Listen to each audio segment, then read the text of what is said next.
Isang mapagpalang araw muli at welcome back. Kamusta kayo mga kababayan? Alam po ninyo ay marami tayong pag-uusapan sa ngayon sapagkat samot-sari komento ang naglabasan sa social media. Itong mga tao na dati ay tahimik, tahimik laban kay Pangulong Marcos, tahimik sa mga issue, pero maingay naman pagdating sa mga Duterte. Pero this time after ng New Year, tila bang sinabuyan ng mainit na tubig. Sinabuyan ng mantika, kumukulong mantika itong mga tao na nooy tahimik. Pero this time ang dami po nilang komento na naglabasan. Ito po binabasa ko sa social media mga kababayan. Tayo pinagulat kung bakit. Kaya aking inaalam ang kanilang dahilan ay kung bakit sila po ay maingay ngayon dahil lang nangyari po doon sa pambubumba. Binumba ng militar itong mga lugar na kung saan sinasabi nila na may mga kasama daw sila doon. Mga estudyante, doon sa Mindoro. Sinasabi nila na yung mga kabataan daw doon ay nagre-research lang. Bakit nasa bundok? Ano ba yun? Ano klaseng research yun? Pinag-aaralan ng mga puno? Mga insekto ba? Kasi di ba sa bundok yung makikita natin mga puno, damo, insekto. Mga hayop na nandun. Binomba ng militar, kaya ngayon itong mga grupo ng Makabayan Black, yung mga dating congressman, kasalukuyang congressman ay nagsasalita po laban kay Pangulong Marcos. Ito po sabi dito una itong si dating Kabataan Party List representatives na si Raul Manuel. Ito po ay galing po ito sa page ng isang Facebook page na para sa iyo, para sa Pilipino. Sabi dito hindi ko lang alam kung ito ba talaga ay galing kay Raul Manuel, kasi nga wala pa namang paglilinaw kung talaga bang galing ito sa kanila. Okay, so actually kahapon ko pa isang araw ko pa ito na nababasa hinihintay ko na magkomento sila o sabihin nila kung ito ba hindi, itatanggi nila o hindi galing sa kanila o mismo galing sa kanila. Sinabi nila ay wala kaya iniisip natin na ito po ay baka galing sa kanila. Okay, ito po itong si Raul Manuel sabi niya tapos mo kaming gamitin PBBM. Ito ang isusukli mo sa amin. Matalinaga ito Ginamit daw sila ni BBM. O ginamit para saan? Raul Manuel, hindi mo nilinaw Ginamit para saan? Para sa demolition job laban sa mga Duterte ba? Hindi mo nilinaw Ginamit kayo saan? Sa corruption? Tayo po nagtatanong. Dahil ba sa isang katotak na insertion? Ganun ba? Sabi pa tapos binomba. Binombahan kami. Naglabasan na tayo BBM dahil marami kaming alam. Aray ko. Ano ibig sabihin Ibig sabihin meron silang alam tungkol kay Pangulong Marcos, na kumbaga sikreto. Sikreto nila noon. Pero this time dahil nga sa pambubumba ng militar po ang dahilan nila parang pinagbabantaan nila si Pangulong Marcos na ilalabas nila ang sekreto. Ang sekreto ilalabas. Ayan po nakalagay, oh. Maglabasan tayo, BBM. Oh. Dahil marami kaming alam. Dahil sa marami silang alam, eh, gusto nila ngayong ibulgar dahil sa ginawa ng militar, nagpambumba. Kung sabagay, no? Ang militar po ay sumusunod lamang sa utos ng Commander-in-Chief. At yan po ay si Pangulong Marcos, ang Commander-in-Chief.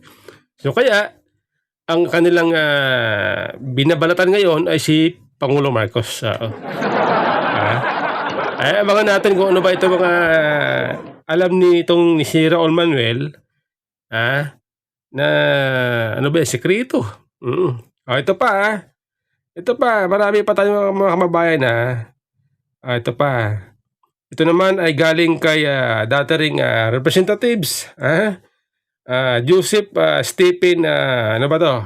Yung maingay, yung dating member ng Quadcom.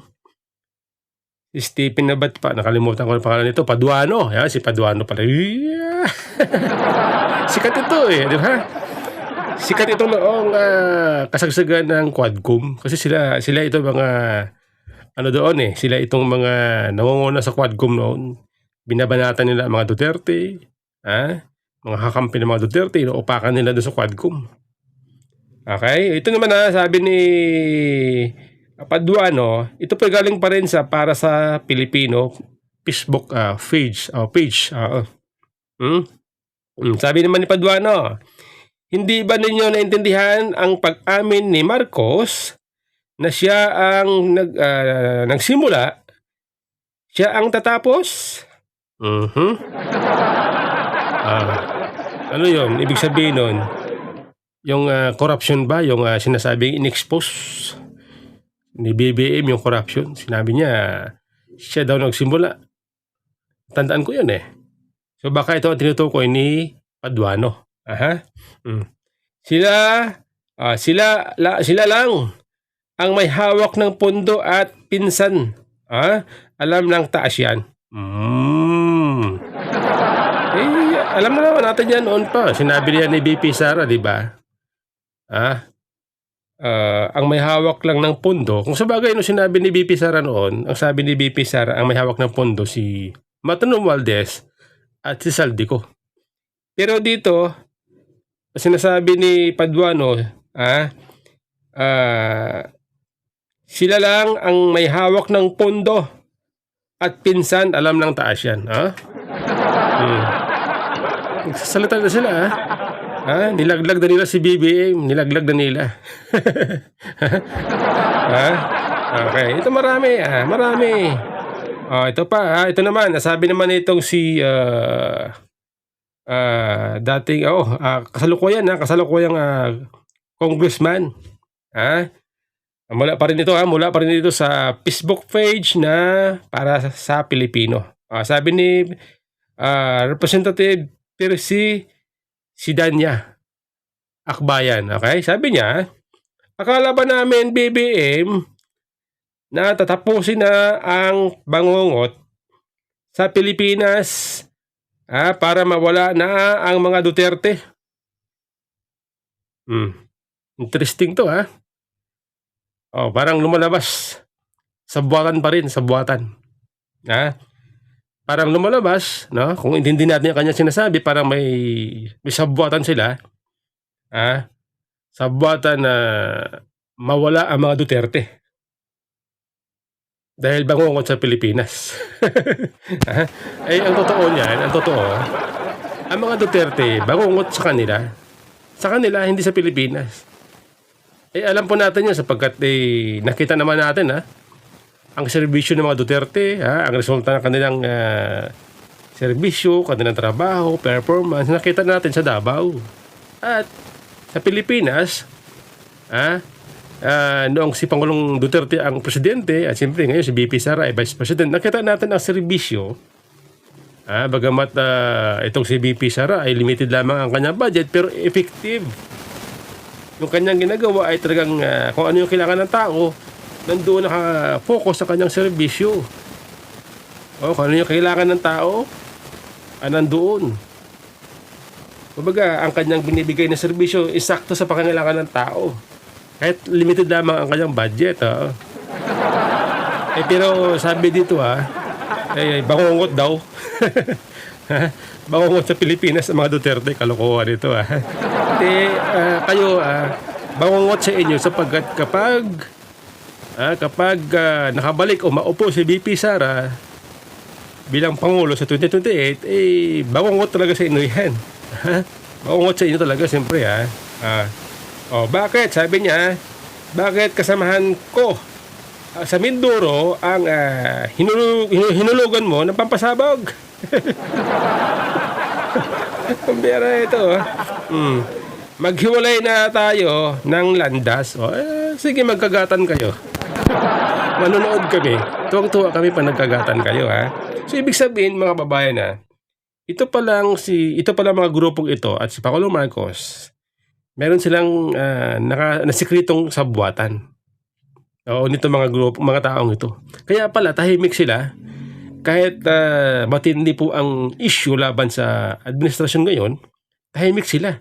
Pinupuri pa nila si Pangulong Marcos dahil meron pala sila sabwatan. Ngayon, dahil sa pamubumba ng militar sa kanilang mga kasama, inaamin niya dito ito ngayon. Ito ngayon ang kanilang sinasabi.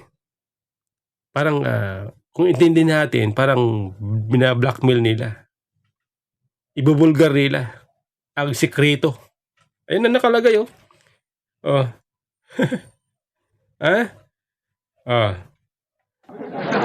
pa marami pa ito.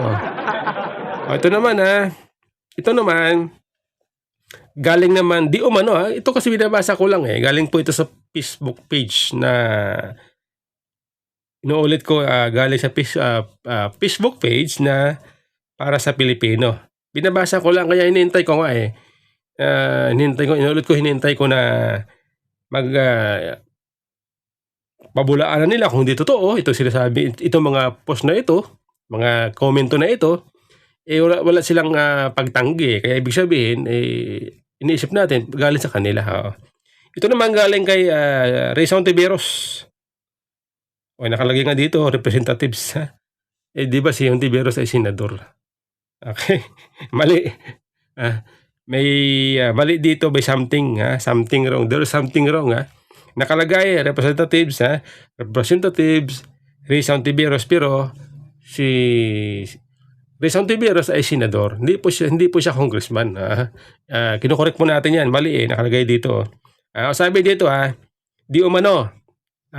Kinuquote ko lang ito sabi dito, ang tunay na bayani ay ang mga namatay na kabataan sa Mindoro, hindi ang mga sundalo. Hindi raw bayani ang mga sundalo. Ang bayani ay mga bata na namatay doon. May mga nabasa kasi ako sa mga komento ng netizen tungkol dun sa mga namatay na kabataan sinasabi na yun daw po ay mga membro ng NPA. Wala pa akong ako hindi ko pa masabi hindi ko pa masabi kung talaga bang membro ng NPA o hindi, kasi nga siyempre ang militar po inintay natin na magbigay ng paglilinaw tungkol diyan. May nabasa ako na merong isang bata o isang babae, estudyante na galing daw o nag-aaral yata sa PLM. Nandoon kasama sa namatay. Ba't nandoon? Ulitin ko sabi niya dito ang tunay na bayani ay ang mga namatay na kabataan sa Mindoro, hindi ang mga sundalo. Dahil sila ang nakikibaka sa kabataan para pumunta sa bundok. Ano yun? Gulo na. Medyo lang ako medyo napaisip lang ako kasi nga, di ba ito si Rizon Tiberos ay senador ng bansa. Okay? Binoto ng taong bayan. may binigyan ng mandato, may mandato bilang senador. So dapat ang kanyang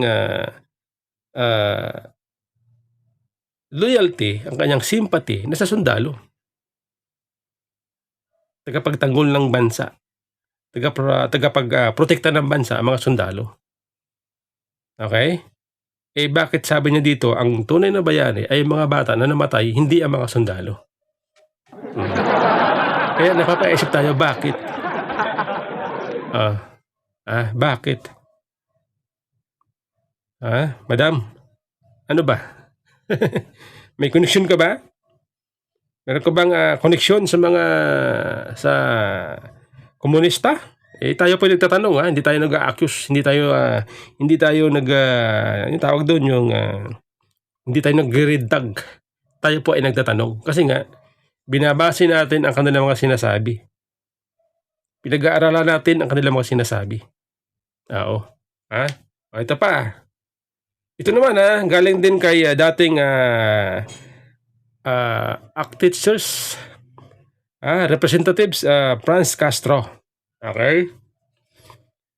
Ito pa rin po ay galing sa Facebook page na Para sa Pilipino. Ito ang naglalabas ng mga komento, mga galing sa mga membro ng Makabayan Black. Itong Facebook page na Para sa Pilipino, okay? Sabi dito Franz Castro, yung 'di ba yung convicted sa kasong child abuse at kamakailan ay binaba ng Court of Appeals na tama ang itong sinampang kaso ay laban sa kanila ni Senator Ocampo at itong si Franz Castro ay pinagtibay ng Court of Appeals, no, ang kaso laban sa kanila. Okay? Sabi dito ginulo mo BBM ang mga kabataan sa Mindoro. Ulitin ko ginulo mo BBM ang mga kabataan sa Mindoro. Maglabasan na tayo ng amoy. Nako.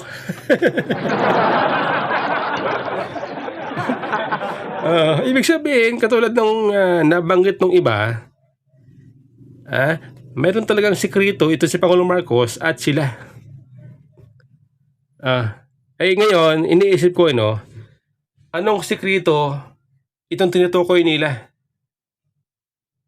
Anong sikreto ang kanilang tinatago kasama si BBM, administrasyon? Ako iniisip ko malamang ito ay katulad ng sinabi ni President niya, no? Ito ay ang demolition job laban sa mga Duterte. Ang pagpapatalsik kay BP Sara bilang Vice President, impeachment.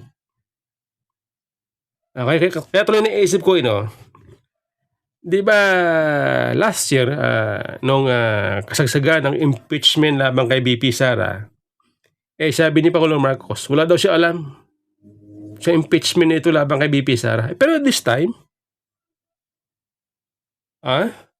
malinaw na may usapan sila. Ibig sabihin, kasama si Pangulong Marcos sa nagpaplano, demolition job, laban kay BP Sara at sa mga Duterte. Baka pati yung ICC, ang pagkidnap kay PRRD, baka kasama sa kanilang sikreto usapan. Sabi dito, maglabasan ng amoy diba, sabuatan yan.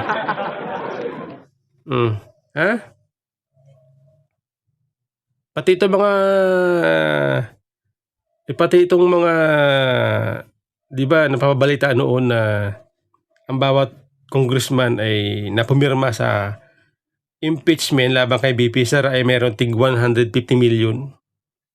Di kaya kasama sa usapan nila yon. Ni Pangulong Marcos. Tayo ay nagtatanong.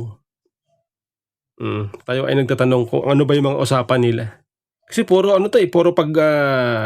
parang puro parang blackmail ang kung ating unawain, maglabasan na tayo ng amoy, parang blackmail ang kahulugan nito.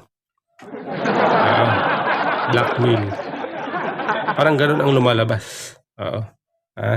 Sabi ikaw lang naman ang may hawak ng pondo sa Pinas.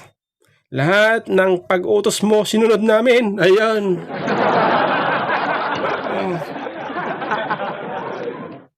Anong utos yun? Anong utos?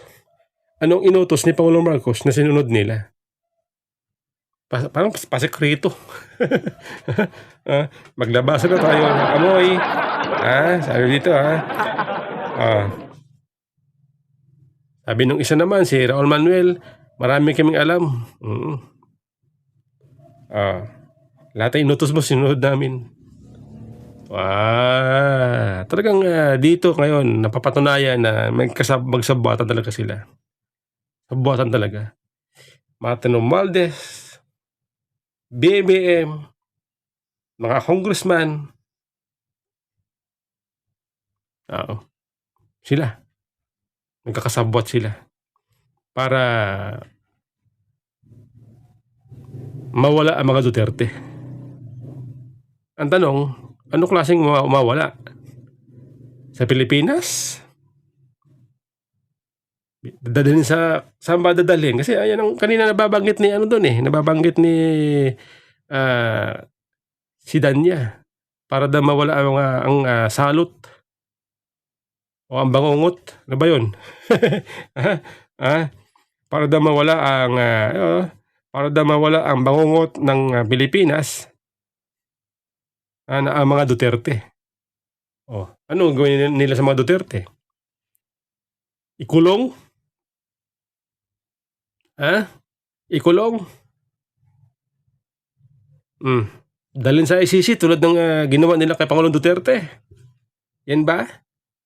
Yan ba ang kanilang pinagkasunduan? Sikreto nila? Ayaw napapaisip mga kababayan kung ano klaseng sikreto ito. Kaya itong ginawa nila kay Pangulong Duterte, kay BP Sara, sa mga Duterte, grupo sila.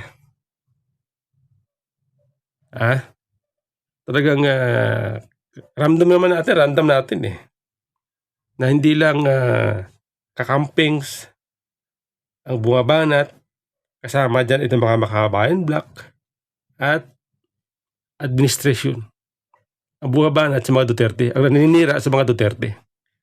Kasi magkakasabot pala sila.